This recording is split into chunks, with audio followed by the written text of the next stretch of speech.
Dois exércitos, o mesmo país, o mesmo povo, apenas 25 anos de diferença. O primeiro exército enfrentou o mundo inteiro durante 4 anos e quase venceu. O segundo conquistou metade da Europa em apenas 2 anos, mas depois colapsou de forma absoluta. O país simplesmente deixou de existir. É a mesma nação, a mesma eficiência alemã e a mesma tradição militar. Por que o desfecho foi tão diferente? À primeira vista, o regime nazista de 1939 parecia superior, mas na prática, a realidade era outra. A maioria acredita que a Alemanha de Hitler era mais forte que a Alemanha Imperial de 1914.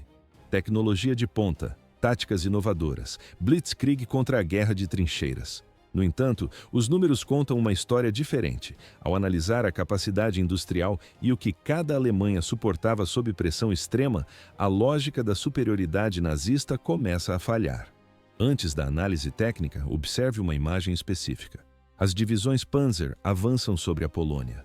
Os bombardeiros Stuka mergulham com sirenes ligadas. É a visão do futuro da guerra. Agora, afaste a imagem e olhe para trás dos tanques. 750 mil cavalos puxam carroças de suprimentos. Cavalos. Em 1939. Essa cena revela a fratura entre o poder real e a ilusão de poder. Se você busca uma história que vá além das imagens de propaganda, inscreva-se no canal. Os fatos começam no momento em que cada Alemanha entrou no conflito. Agosto de 1914. Naquela época, o Império Alemão era uma potência industrial consolidada, sem as dívidas e as carências de matéria-prima que sufocariam o Terceiro Reich anos depois. O exército do Kaiser era uma máquina de precisão.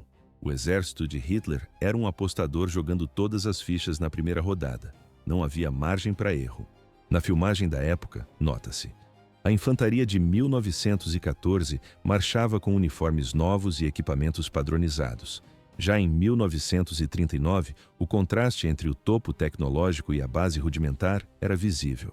Os recursos eram escassos desde o primeiro dia. Ouve-se o som dos motores, mas o relincho dos cavalos dominava a logística alemã. Assim começou a segunda tentativa de domínio global. Agosto de 1914. A Alemanha mobiliza suas forças para a guerra total. Naquele momento, o Império Alemão detém a segunda maior economia do planeta. Apenas os Estados Unidos produzem mais riqueza e bens. Por que a Europa temia Berlim? A resposta estava nas chaminés das fábricas. A indústria alemã dominava o continente de forma absoluta. 17,6 milhões de toneladas de aço por ano. Esse era o volume produzido pelas fundições alemãs. A comparação com os rivais revela o abismo. A Grã-Bretanha produzia apenas 7,8 milhões de toneladas. A França entregava 4,6 milhões. A Rússia ficava atrás, com 4,2 toneladas. A Alemanha liderava o setor químico global. Das fábricas saíam corantes avançados, medicamentos e fertilizantes em escala massiva. O mercado mundial dependia da tecnologia alemã. Máquinas de precisão, instrumentos ópticos e equipamentos elétricos tinham um único selo de origem. O sistema financeiro era sólido, o marco alemão tinha lastro total em ouro. A dívida do governo permanecia sob controle rigoroso. Os bancos operavam com estabilidade. O país garantia sua própria energia com carvão nacional e produzia a maior parte dos alimentos que consumia. À primeira vista, uma potência comercial. Mas na prática, uma máquina de guerra em espera. O poder econômico sustentava a força militar. O exército mantinha 800 mil homens em tempos de paz. Mas a estrutura de reserva era cirúrgica. A Alemanha precisava de apenas 12 dias para saltar de 800 mil para 3 milhões e 500 mil soldados. A mobilização total chegava a 3 milhões e 800 mil combatentes. A logística era a mais eficiente do mundo. A rede ferroviária alemã foi planejada com um objetivo único: deslocar exércitos inteiros para qualquer fronteira em questão de dias. Os trilhos conectavam as fábricas diretamente ao fronte. No quadro, peças de artilharia pesada e depósitos de suprimentos organizados de forma metódica. Ouve-se o som constante das prensas hidráulicas forjando canhões. A Alemanha não estava sozinha no tabuleiro. A Áustria-Hungria somava 50 milhões de habitantes ao esforço de guerra. No mapa, nota-se o contraste. Enquanto as Alemanha eram um motor industrial, os austríacos eram majoritariamente agrícolas. A capacidade fabril deles concentrava-se apenas na Boêmia e em partes da Hungria. Mesmo assim, o Império possuía um exército capaz e vasto território. O Império Otomano completava o bloco. Ele oferecia alcance geográfico estratégico e acesso a recursos vitais no Oriente Médio. Não havia mais espaço para diplomacia. As engrenagens da maior máquina militar da Europa estavam em movimento. 1º de setembro de 1939, a Alemanha invade a Polônia. Em Londres, multidões se aglomeram nas calçadas. As pessoas leem as manchetes dos jornais com descrença. Em Nova York, o movimento na Times Square para. Todos olham para os telões com cinejornais. O mundo testemunha o nascimento de um conceito novo: Blitzkrieg, a Guerra Relâmpago. 5 semanas. Esse foi o tempo necessário para a Polônia desaparecer do mapa. Para quem assiste de fora, a Alemanha parece uma força imparável. Mas as imagens de propaganda escondem uma realidade desesperadora. A Alemanha está ficando sem tempo. Não se trata de anos, mas de meses. Por que a pressa de Hitler? A resposta está na economia nazista. O sistema respira por meio de algo chamado notas MIFO. Quem acompanhou o relato anterior conhece esse esquema financeiro. Trata-se de uma fraude para esconder 12 bilhões de marcos em dívidas fora dos livros oficiais. Em 1938, o cenário é crítico. Existem 12 bilhões em notas MIFO circulando contra 19 bilhões em títulos públicos padrão. Essas dívidas ocultas estão prestes a vencer. A Alemanha não tem dinheiro para pagar os credores, mas o problema financeiro é apenas o começo. O general Georg Thomas ocupa a chefia do escritório de armas do exército. Antes da invasão da Polônia, ele revisa os estoques militares alemães. O relatório que ele entrega ao general Halder é devastador. Os dados mostram: os alemães possuem combustível e óleo diesel para apenas 2 meses de combate. A situação das munições é igualmente precária. O estoque garante vitórias rápidas, mas é insuficiente para uma guerra prolongada. O marechal de campo Keitel lê o documento. Sua reação é imediata. Ele censura o relatório. Keitel ordena que Thomas nunca mais toque no assunto. A vulnerabilidade é total. A Alemanha importa quase todo o seu petróleo. O país depende de recursos externos para borracha, cobre, tungstênio e outros materiais estratégicos. Até o minério de ferro vem da Suécia, pois a produção doméstica não supre a demanda das fábricas. No quadro visual, nota-se: o racionamento de comida começou antes mesmo do primeiro tiro ser disparado. À primeira vista, a invasão parece um ato de força absoluta. Mas na prática, foi um ato de desespero. Hitler ataca a Polônia em setembro de 1939 porque o tempo acabou. Não havia margem para erro. Ou eles conquistavam recursos rapidamente, ou o sistema nazista entraria em colapso total. Assim começou a contagem regressiva para o mundo. 1914. A Marinha Britânica impõe um bloqueio naval total. A Alemanha Imperial é cortada do comércio global da noite para o dia. Mesmo assim, eles lutam por 4 anos. Por que a Alemanha Imperial resistiu tanto? O segredo estava na profundidade econômica. Milhões de granadas de artilharia consumidas todos os meses, exércitos alimentados em múltiplas frentes simultâneas, manutenção constante de ferrovias e reposição de baixas em massa. A base industrial nunca parou. Antes da guerra, a Alemanha investiu no processo Haber-Bosch. Essa tecnologia permitiu sintetizar amônia para explosivos sem depender da importação de nitratos. No quadro, fábricas químicas operando dia e noite. Sem esse investimento prévio, o esforço de guerra teria colapsado em meses. Eles encontraram substitutos para a da borracha, racionaram a comida de forma brutal, mas mantiveram o exército abastecido. A Alemanha Imperial tinha reservas e ciência. A Alemanha nazista tinha apenas um cronômetro correndo para pura falência. Mas existe algo que as câmeras de propaganda esconderam na invasão da Polônia. Aquelas divisões Panzer cruzando Varsóvia. No vídeo, nota-se, elas representavam apenas uma fração mínima do exército. A maior parte da Wehrmacht se movia na mesma velocidade de 1914. Na verdade, era mais devagar. O motivo? O uso massivo de tração animal. Quase 3 milhões de cavalos e mulas foram utilizados pelos alemães durante a Segunda Guerra Mundial. Os números são claros. Estima-se que 750 mil animais morreram em combate. Em média, 1.100.000 cavalos serviam ao exército a qualquer momento. Ouve-se apenas o som dos cascos e das rodas de madeira no barro. As divisões Panzer recebem toda a sua atenção nos filmes de propaganda, mas o grosso do exército depende de carroças. À primeira vista, uma força moderna, mas na prática, uma logística medieval. Isso não era uma escolha tática ou apego ao tradicionalismo, a realidade era mais dura. A Alemanha não tinha recursos para a mecanização total. Não havia petróleo suficiente para abastecer caminhões. Não havia capacidade industrial para fabricar veículos em massa. Faltava borracha até para os pneus. A Alemanha estava presa ao passado por pura necessidade econômica. O combustível estava acabando antes mesmo da guerra começar.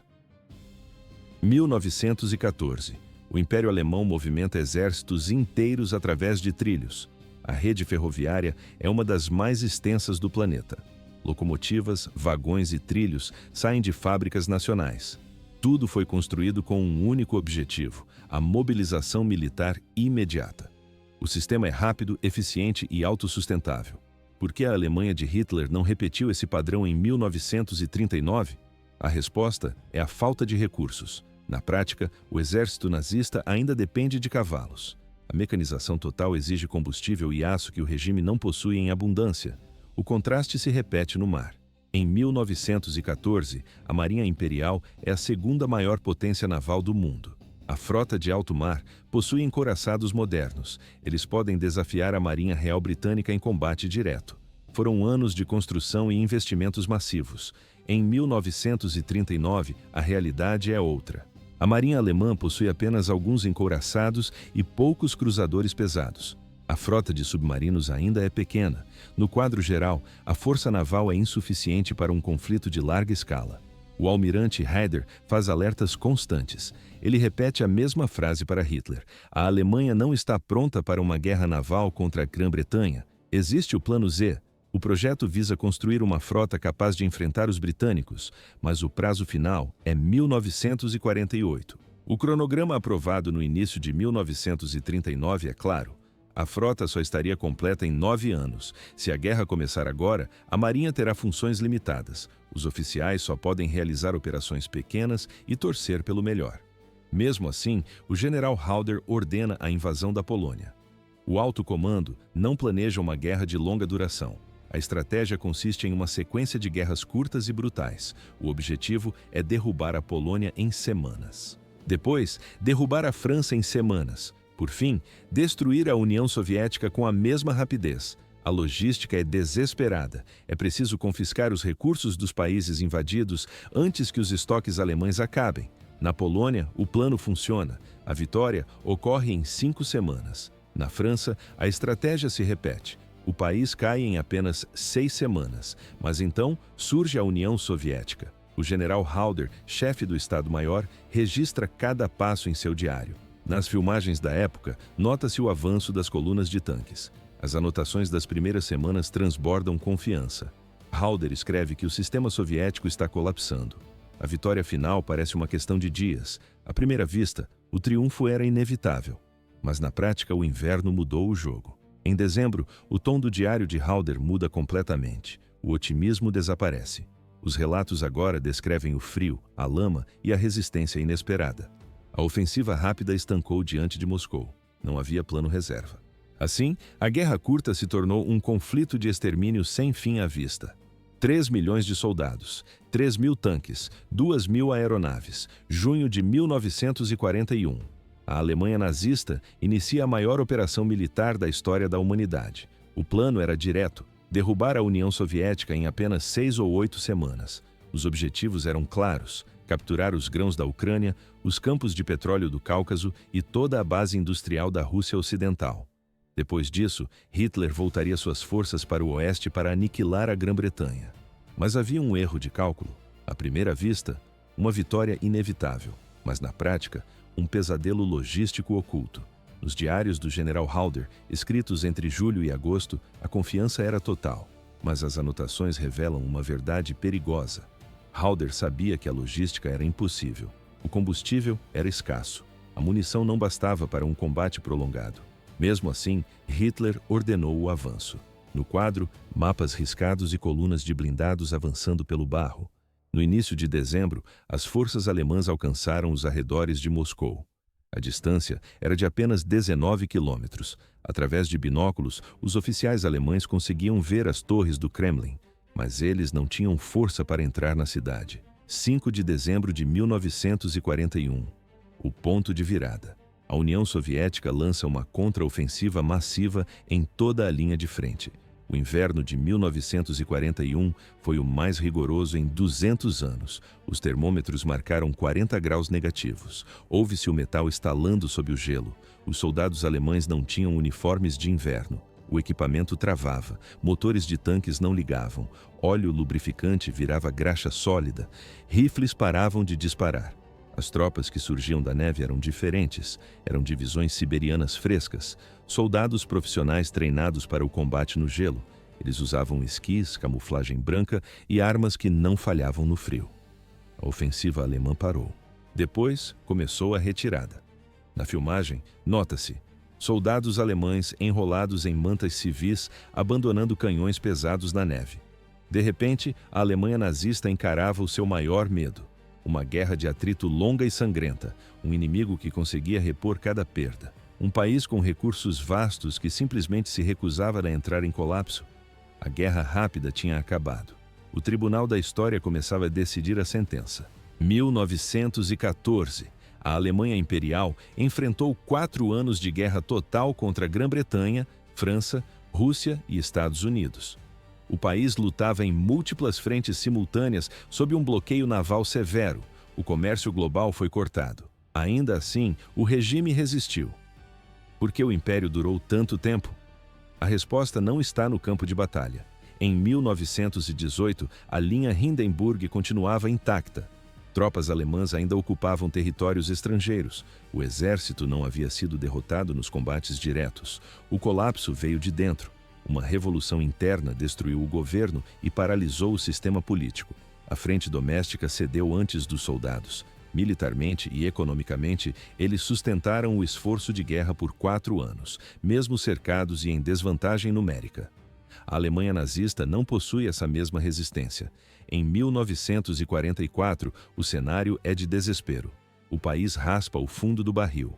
Adolescentes e idosos são convocados para as linhas de frente. Falta combustível para as operações básicas. Na filmagem, nota-se tanques alemães abandonados nas estradas por falta de gasolina. Aviões da Luftwaffe permanecem no solo, transformados em alvos fáceis.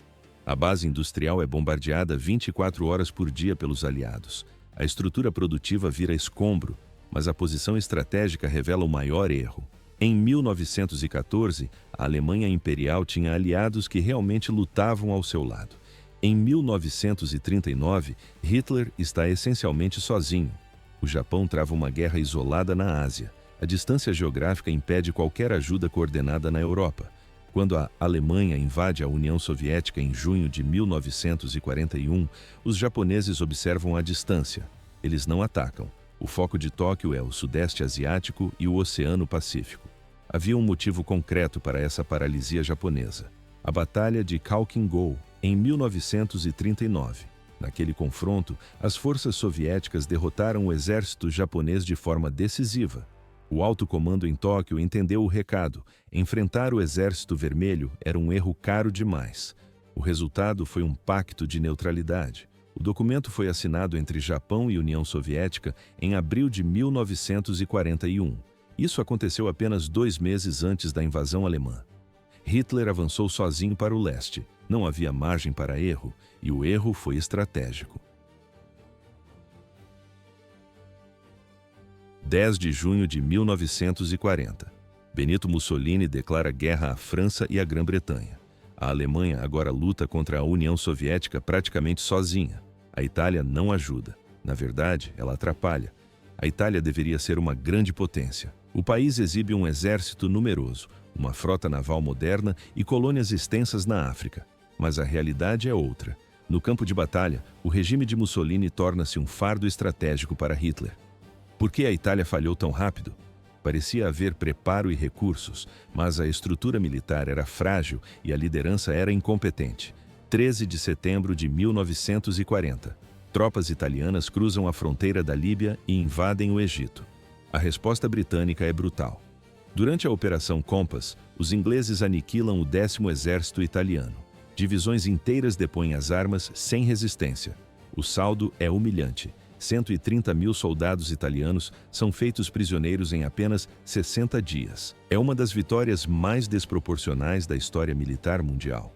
Na filmagem da época, nota-se, colunas de prisioneiros que se perdem no horizonte do deserto. A Alemanha precisa agir.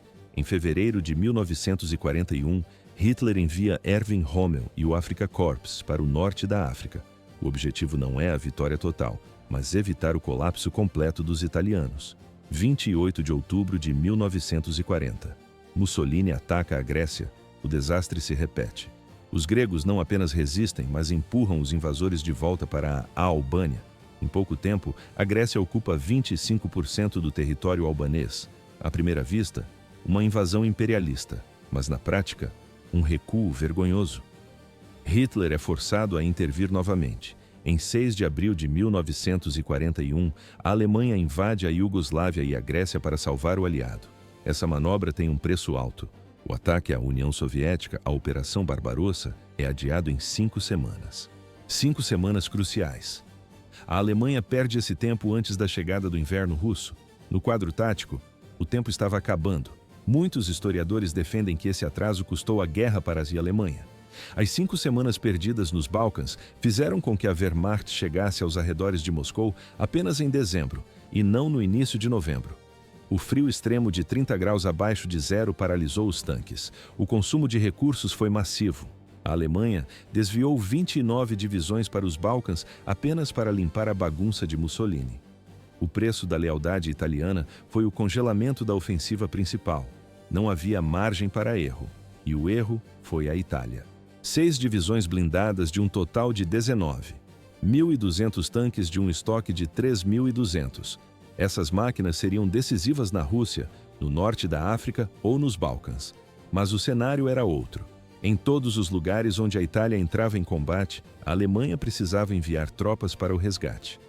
A Itália não ajudou a Alemanha. Na prática, a Itália drenou os recursos alemães. Por que os aliados de Hitler foram um fardo? A resposta é simples. Eles não tinham capacidade técnica nem vontade política para sustentar uma guerra de extermínio.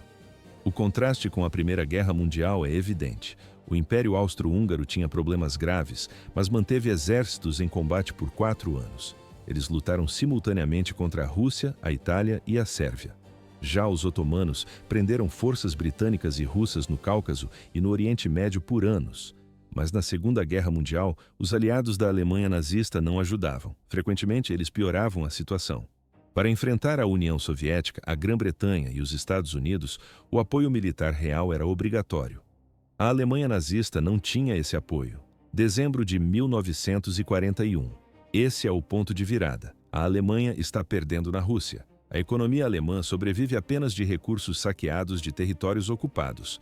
No quadro geral, percebe-se o colapso iminente. Os aliados são inúteis ou um prejuízo direto. O Império Alemão enfrentou um cenário parecido em 1918. Aliados desmoronando, inimigos avançando e recursos acabando. Mas existe uma diferença fundamental. Uma Alemanha resistiu por meses sob pressão máxima. A outra entraria em colapso total em menos de 3 anos. Qual era a diferença real? O Império Alemão de 1914 foi construído para a resistência. A estrutura era sólida, a economia conseguia produzir munição, alimentar divisões inteiras e repor perdas materiais por anos seguidos. O bloqueio naval britânico cortou as linhas de suprimento. Mas a Alemanha Imperial se adaptou. Cientistas sintetizaram amônia para fabricar explosivos, engenheiros criaram borracha sintética. O governo impôs um racionamento brutal, mas eficiente. Eles continuaram lutando contra as maiores potências do mundo. À primeira vista, o regime nazista parecia poderoso, mas na prática era um sistema frágil. Sem a base industrial sustentável do passado, o destino de Berlim já estava selado. A guerra de desgaste não perdoa erros estruturais. O Tribunal da História deu a sentença. 1939. A Alemanha nazista foi projetada para a velocidade. O plano era simples: 6 a 8 semanas de combate intenso, no máximo 3 meses. Após esse prazo, o sistema precisava de saques para não colapsar. Por que o Terceiro Reich dependia de roubo? A resposta é aritmética. Eles não tinham recursos para uma guerra longa. A Polônia caiu primeiro. Os alemães confiscaram carvão, aço e alimentos. Depois, a França desmoronou. Berlim tomou o ouro francês, as fábricas e toda a estrutura econômica do país. Os primeiros 2 anos da Segunda Guerra Mundial não foram sustentados pela indústria alemã. Foram sustentados pela pilhagem sistemática de vizinhos. Na filmagem da época, nota-se: trens carregados de bens confiscados cruzam as fronteiras em direção ao Reich. Junho de 1941. A Alemanha invade a União Soviética. Era uma aposta total em uma vitória relâmpago. Eles não tinham escolha. Sem uma vitória rápida no leste, a máquina de guerra ficaria sem combustível e comida. A aposta falhou. Em 1945, o cenário era de ruína absoluta. O contraste com a Primeira Guerra Mundial é total. Em 1918, a Alemanha Imperial estava exausta, mas ainda funcionava.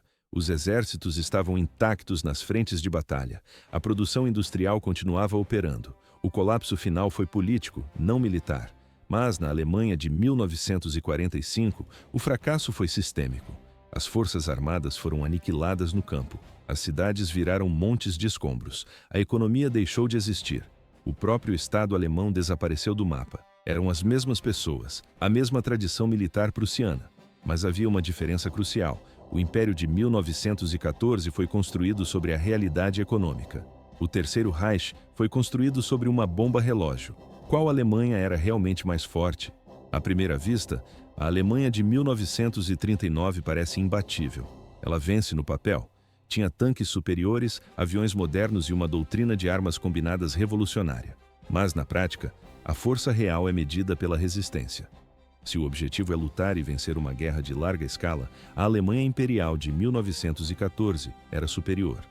A diferença era abismal. Ouve-se o barulho das fábricas parando e o silêncio das cidades desertas.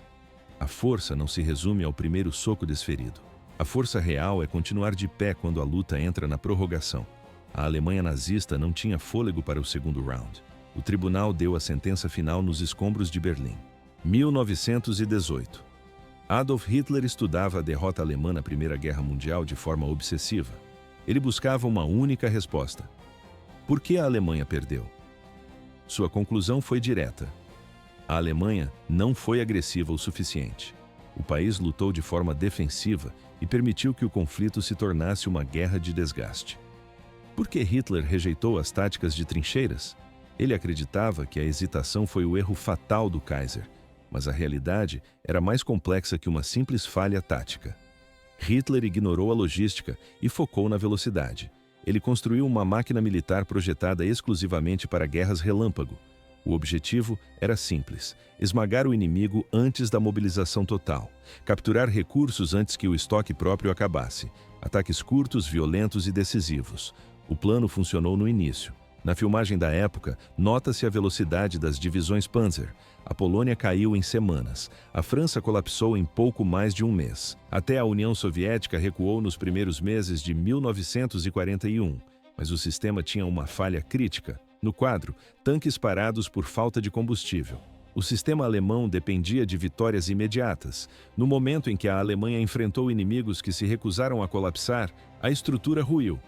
Não se vence uma guerra longa com uma economia de guerra curta. O regime nazista operava com gastos deficitários e recursos roubados de países ocupados.